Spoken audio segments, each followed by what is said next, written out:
Prominent जो figure आहे 45चा जो आकडा आहे, त्या 45च्या आकड्यापासून सध्या म्हणजे 25 सीट सध्या भारतीय जनता पार्टी मागे आहे. पण मागच्या वर्षीचा जो 45चा फिगरचा आकडा भारतीय जनता पार्टी गाठू शकणार नाही, हे सुद्धा तेवढं सत्य आहे. आणि त्यानंतर आता अजून भारतीय जनता पार्टीचा जे एक सर्वे आपल्याकडे आला होता, एक सर्वे माझ्याकडे बनवता, मी पण एक अमरावतीचा सर्वे केला होता. त्यामध्ये मी त्यांना सांगितलं होतं की भारतीय जनता पार्टीचे 28 ते 32 सीट भारतीय जनता पार्टी यांनी अपेक्षित आहे. तो सुद्धा निकाल लागणं 28 ते 32चा जर निकाल लागला तर त्याच्यामध्ये राजकारणाच्या म्हणजे महानगरपालिकेच्या सत्तेमध्ये कशा प्रकारचे समीकरण होते. आजही आपण पाहतोय की संजय खोडकेंच्या जवळपास 5 ते 6 सीट्स आपण विनिंग मध्ये पाहत आहे. आणि शिंदे गटांच्या सुद्धा आपण 3 ते 5 सीट आपण विनिंग मध्ये पाहत आहे. ही जी टोटल आपण मध्ये म्हणजे उद्या जर आपण जर विचार केला तर ही टोटल 40-42 पर्यंत. उसके अलावा भी अगर आप देखेंगे युवा स्वाभिमान में लगभग 5 से 6-7 चीजें वो भी जीत कर आगे बढ़ रहे हैं। तो मैं यही जानना चाहूंगा कि यदि जैसे एक बना बनाई युति है, भले ही वो अलग अलग लड़ रहे हैं लेकिन वो युति बनी बनाई है, तो इनके जाने के चांस, आपस में मिलकर बैठने के, एक जगह बैठने के चांस ज्यादा दिखाई दे रहे। पर देखना ये होगा कि कौन कितनी सीट लेता है और किसे बाहर का रास्ता दिखाया जाता है, क्योंकि बहुत इंपॉर्टेंट है। यहाँ युति न होने का, राष्ट्रवादी और बीजेपी की युति न होने का मुख्य कारण वो युवा स्वाभिमान था। अगर इतनी सीटें आ जाती है कि युवा स्वाभिमान, शिवसेना और बीजेपी मिलकर एक अगर अपना बना लेती है, तो मुझे लगता है कि उसे बहुत समय राष्ट्रवादी को वो बाहर रखेगी। ऐसा मुझे लगता है कि राष्ट्रवादी के साथ जाना पसंद नहीं करेगी। हे एक आपण पाहिलं होतं की निवडणुकीच्या पूर्वी स्टेट लेवलच्या सगळ्या पक्षाच्या वरिष्ठ नेत्यांनी एक आदेश दिले होते की व्यक्तिगत लढण्याचे अधिकार त्या पातळीवरच्या नेत्यांनी ठरवावेत. त्याच्यामध्ये स्टेट लेवलचे जे नेते मंडळ ते हस्तक्षेप करणार नाही. त्या अनुषंगानं अमरावतीमध्ये सुद्धा संजय खोडके यांनी राष्ट्रवादीच्या सीट्स यांनी दोन्ही म्हणजे भारतीय जनता पार्टीला आणि युवा स्वाभिमानच्या युतीचे सरकार, महायुती सरकार खऱ्या अर्थाने महाराष्ट्रामध्ये आहे, त्यांना दूर सारून खऱ्या अर्थाने या ठिकाणी निवडणूक त्यांनी लढवली. परंतु आजही राज्यामध्ये आपण असं पाहिलं की शिंदे गट, अजित पवारांचा गट म्हणजे शिंदेची शिवसेना, अजित पवारांची राष्ट्रवादी काँग्रेस आणि भारतीय जनता पार्टी अनेक महानगरपालिकेमध्ये एकमेकांच्या विरोधामध्ये लढत होण्याचं चित्र आपण पाहतोय. काही ठिकाणी आपण पाहिलंय की भारतीय जनता पार्टीच्या कार्यकर्त्यांनी शिंदेच्या शिवसेनेच्या कार्यकर्त्यांवर हमल्याचे सुद्धा आपल्याला चित्र आपण पाहिलेलं आहे. काही ठिकाणी भारतीय जनता पार्टीच्या कार्यकर्त्यांनी अजित पवारांच्या राष्ट्रवादीच्या कार्यकर्त्यावर सुद्धा हाणामारी केल्याचे आरोप होत आहेत, ते आपण खऱ्या अर्थानं पाहत आहे. परंतु हे सगळं झाल्यानंतर व्यक्तिगत प्रत्येकाच्या स्थानिक पातळीवर जरी नेत्यांना अधिकार दिले होते, पण तर माझ्या मते असं आहे की असं जर चित्र उभं राहिलं आणि काही ठिकाणी पुन्हा जे महाराष्ट्रामध्ये जी युती आहे, जी युती अजित पवार राष्ट्रवादी काँग्रेस, शिंदे यांची शिवसेना आणि भारतीय जनता पार्टीची महायुती महाराष्ट्राच्या राजकारणामध्ये सत्तांकित झालेली आहे, त्या अनुषंगाने जर चित्र जर अमरावतीचं असं उभं राहिलं म्हणजे 28 ते 32च्या सीटा भारतीय जनता पार्टीच्या आल्या, 7 ते 8 सीटाचे राष्ट्रवादीच्या आल्या, युवा स्वाभिमानच्या 3 ते 5 युवा स्वाभिमान पोहोचले नाही. ही जी परिस्थिती आपण जर पाहिलं तर 43 ते 44च्या घरामध्ये हा जर फिगर जर गेला तर स्टेट लेवलच्या नेत्यांना विश्वासामध्ये घेऊन किंवा त्यांच्या आदेशानुसार किंवा स्थानिक पातळीवर या ठिकाणी युती अशी अपेक्षित आहे. कारण अमरावतीमध्ये काँग्रेसचे जी आपण परिस्थिती पाहतोय ती अजून त्या परिस्थितीपर्यंत पोहोचलेली नाहीये. त्याच्यामुळे लार्जेस्ट जे पार्टी अमरावतीमध्ये ज्यांच्या सीट जास्त राहील त्यांना महापौर म्हणजे सत्ता बसवण्याकरता त्यांना आमंत्रित करेल. मग ते खऱ्या अर्थानं त्याचं जुळवाजुळवचं खऱ्या अर्थानं समीकरण चालू होईल. या समीकरणामध्ये राज्याची युती डावलून म्हणजे स्टेट लेवलची युती डावलून स्थानिक पातळीवर दुसऱ्या प्रकारच्या युत्या होत्या असं अमरावतीमध्ये सध्या अपेक्षित नाही. त्याचं कारण असं आहे की भारतीय जनता पार्टी आज 20 वर आहे आणि काही चित्र त्यांचं 10-12 सीटचं जर त्यांचं चित्र स्पष्ट झालं आणि 30-32 पर्यंत पोहोचलं तर अशा प्रकारे राजकीय समीकरणाची खऱ्या अर्थानं जुळवाजुळव होऊन त्या ठिकाणी पुनश्च महापौर, उपमहापौर, सभापती या कशा पद्धतीने यांची बैठकी होतात आणि याच्याचे तडजोड कशा पद्धतीने होतात हे सुद्धा आपल्याला येणाऱ्या पुढच्या काळामध्ये पाहणं अपेक्षित राहील. हाँ, जिस तरीके से अभी कई जगहों के रुझान आ गए, कई रिजल्ट्स में तब्दील हो गए हैं, अब एक लगभग परिस्थिति हैंग की हो गई है कि सॉरी, किसी को भी पूर्ण बहुमत नहीं मिल रहा। जब पूर्ण बहुमत नहीं है, वही तड़जोड़ की राजनीति चलेगी। कांग्रेस क्या राष्ट्रवादी के साथ बैठकर क्योंकि यहाँ पर राष्ट्रवादी और बीजेपी या राष्ट्रवादी युवा सेना वो सामंजस्य नहीं है जो ऊपर लेवल पर है, क्योंकि इन्होंने बिना किसी बात के सबसे पहले ही कह दिया था कि हम यहाँ पर किसी प्रकार की युति नहीं करेंगे। तो क्या कांग्रेस और राष्ट्रवादी यदि आती है, कांग्रेस 25 और राष्ट्रवादी 15, तो क्या वो एआईएमआईएम और बाकी का समर्थन लेकर या जो भी एक अगर बना सकते हो, तो क्या आपको लगता है वो मी जाएगी? पहिले सांगितलं राजकारणामध्ये काही अपेक्षित आहे. पहिले मी भूमिका क्लिअर तो राजकारणामध्ये काही अपेक्षित आहे, परंतु अमरावती जिल्ह्याच्या शहराच्या राजकारणामध्ये प्रत्येक नेत्यांच्या अस्तित्वाची लढाई आहे आणि अस्तित्वांची लढाई असल्यामुळे सगळ्यांच्या आपापसामध्ये वाद असलेले आपण पाहतोय. अतिशय विकोपाला गेलेले वाद सुद्धा आपण पाहतोय.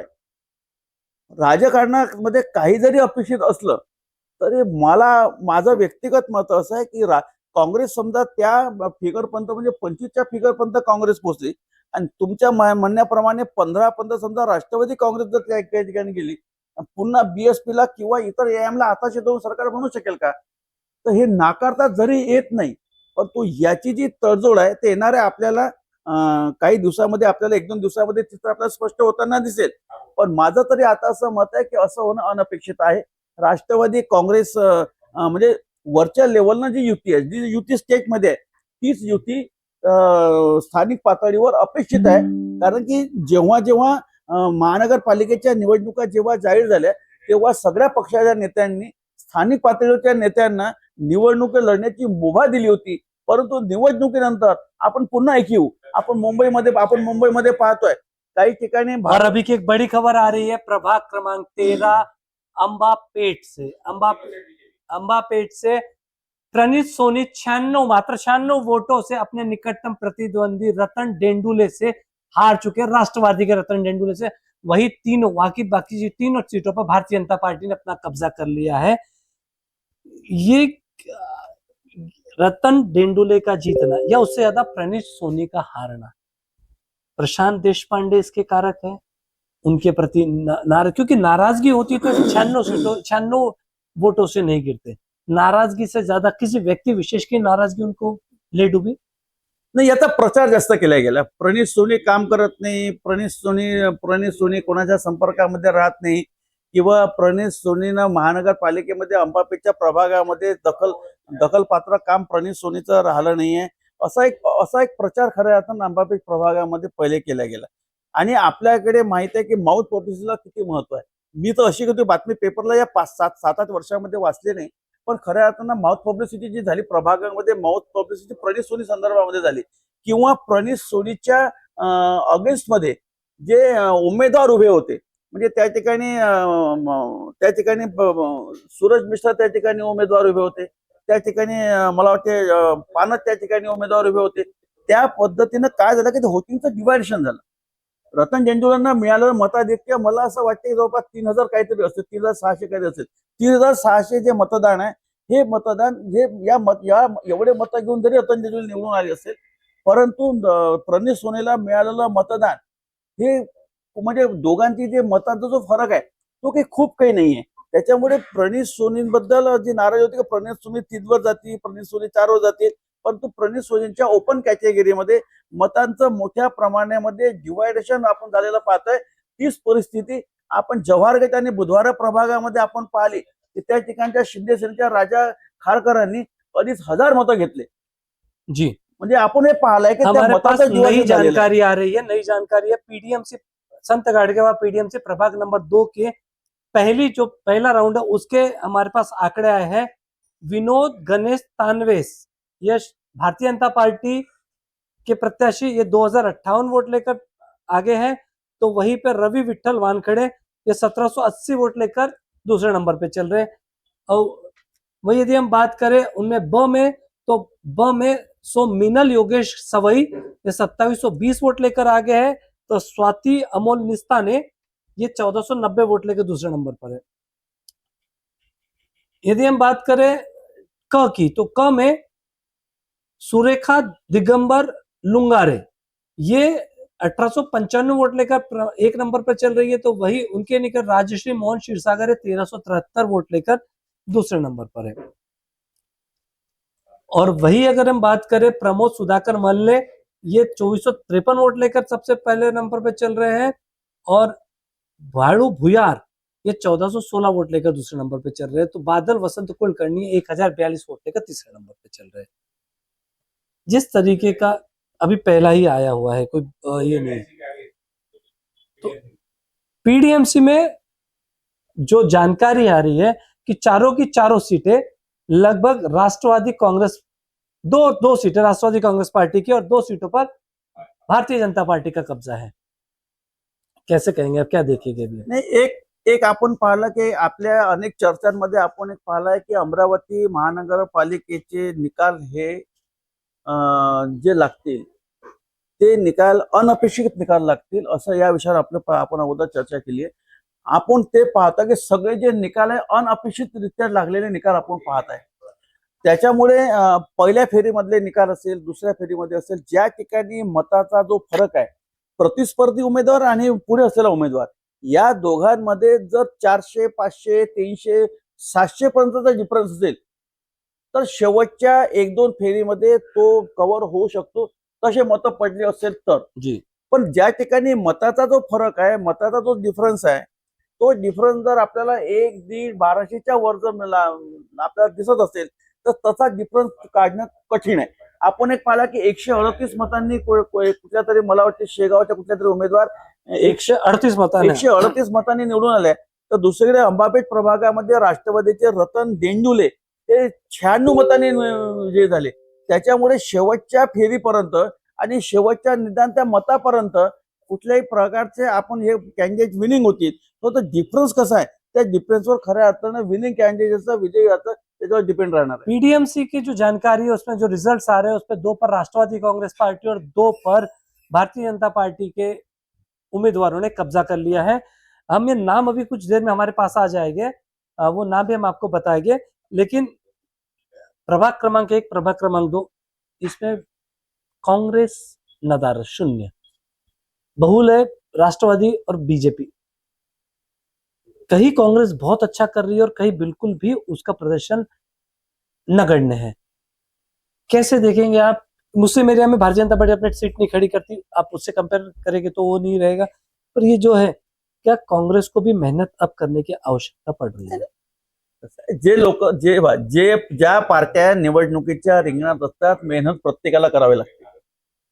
आता जे कुठले कॅन्डिडेट पक्षाचे निवडून आले असतील ते की बिना मेहनतीने निवडून आले, कुठल्या राजकीय पक्ष आपण पाहिलं ना, भारतीय जनता पार्टीची सत्ता केंद्रामध्ये सत्ता आहे, राज्यामध्ये सत्ता आहे, तरी अमरावतीमध्ये किती मेहनत करावी लागली।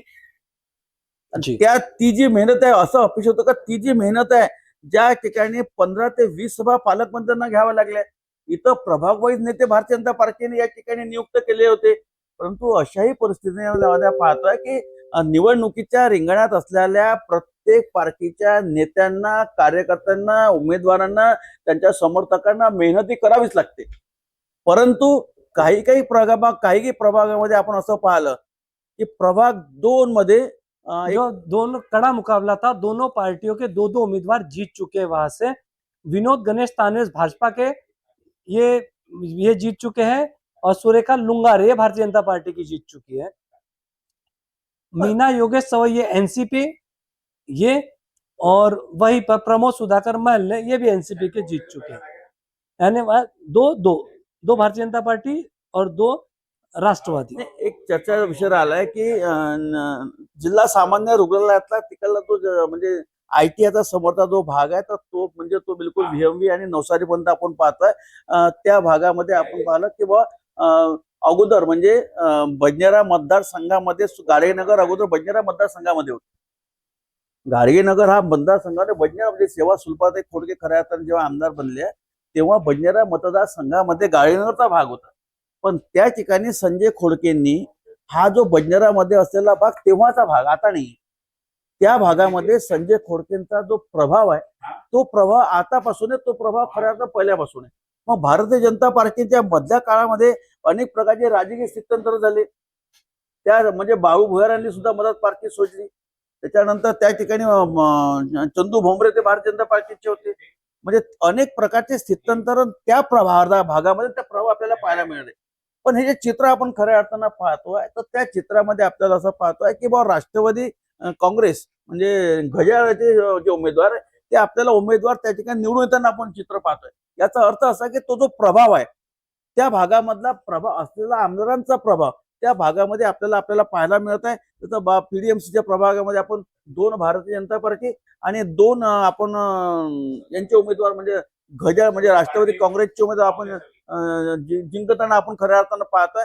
याचा अर्थ असा आहे की तो जो प्रभाग आहे तो प्रभागावर पूर्ण खोडके संजय खोडकेंचं या ठिकाणी वर्चस्व आहे. अभी तक की जो हमारे पास खबरें आ रही है उसके मुताबिक अभी तक जितने रिजल्ट्स आए हैं, रिजल्ट्स के मुताबिक कांग्रेस राष्ट्रीय Congress Congress party, Indian national Congress सबसे अधिक उम्मीदवार अपने जिता चुकी है और दूसरे नंबर पर भारतीय जनता पार्टी है।